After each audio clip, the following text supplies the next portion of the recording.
এই ভগবান ভক্তকে পরীক্ষা করার জন্য রুক্মিণীকে কথা বলেছিলেন যে রুক্মিণী তুমি তো বললি যে আমি ভক্তকে দান করি না।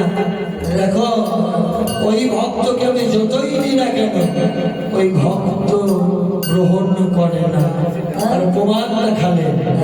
তাই ভগবান ওই সুদামা যে পথে যাচ্ছে ওই পথে কি করলেন, একটি সোনা ফলে রেখে দিলেন। সুদামা ঠাকুর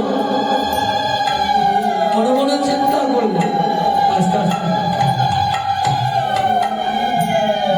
যে মানুষ তো যারা অন্ধ মানুষ, যারা অন্ধ মানুষ তারাও তো পথে চলে। আমি একটু দেখি অন্ধ মানুষ কিভাবে পথে চলে।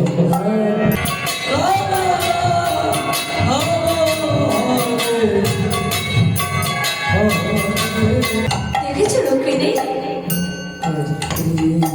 আজ তুমি নিজের চোখে দেখেছো তাই না? এবার তোমার বিশ্বাস হলো তো?